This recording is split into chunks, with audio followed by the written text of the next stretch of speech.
Zoo Day Disaster.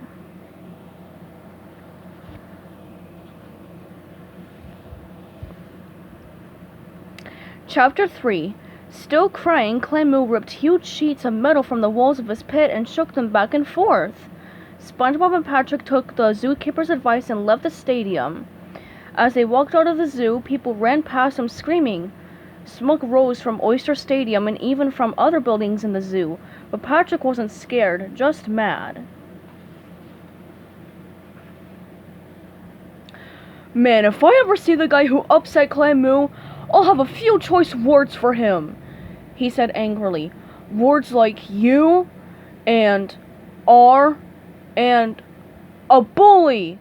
Soon they reached SpongeBob's sidewalk. Patrick asked, "Are you sure you didn't see anything suspicious?" "I already said I didn't, Patrick! Sheesh!" yelled SpongeBob, hurrying toward his front door. This outburst didn't faze Patrick. He had an idea. "Hey," he said excitedly, "let's investigate this crime and catch the lowlife who's responsible." Fed up and feeling guilty, SpongeBob threw his hands into the air and waved them. "Give it a rest, Patrick!"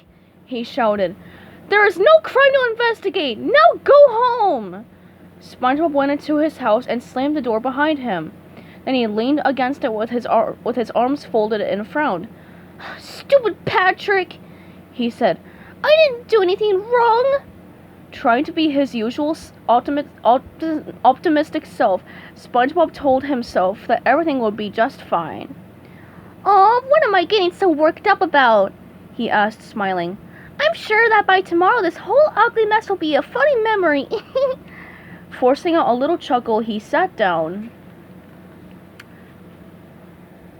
in his comfy life preserver chair to watch television. He settled back and clicked the remote. The Bikini Bottom news came on. When he heard what the newscaster was saying, SpongeBob immediately sat upright in his chair. "Our top story tonight. Giant oyster has its feelings hurt." SpongeBob gulped as he saw Clemu on the screen, still crying. "The only clue that could be found was this lone peanut," the newscaster continued. The newscast showed a close-up of the very peanut SpongeBob had tossed at Clemu. SpongeBob just stared at the screen, horrified. "And as you can hear," said the newscaster, "the oyster continues to emit its horrible cry. A cry so powerful it could be heard around the world." The TV showed pictures of people covering their ears all over the planet, in front of Egyptian pyramids, Dutch windmills, and the Taj Mahal in India. "A cry that not only breaks the sound barrier, it breaks the hearts of our citizens," said the newscaster as Bikini Bottom mother and her two children sobbed by Clemu's pit. SpongeBob could scarcely believe what he was seeing. The newscaster finished his broadcast by asking, "What kind of cruel, careless, evil person would deliberately upset one of Neptune's gentlest creatures?"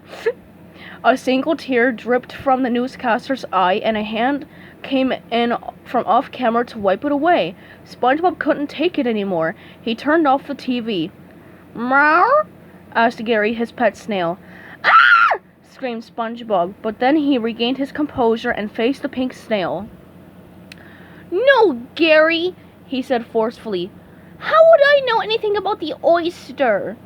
Gary stared at SpongeBob with his two big eyes perched on top of their long eye stalks. "Meow," he said. "Defensive?" cried SpongeBob. "I'm not being defensive." He threw his hands up and looked at the ceiling. "Barnacles, what is this?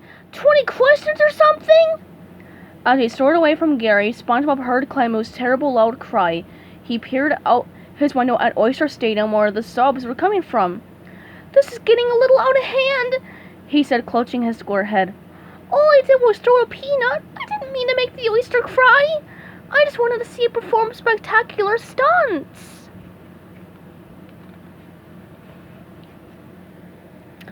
SpongeBob wrung his hands. "Oh, everyone's gonna hate me. I need some advice." He thought hard for a minute.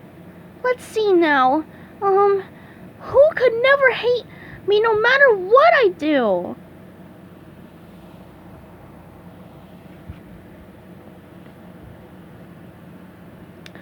Stay tuned for Chapter 4 coming up soon.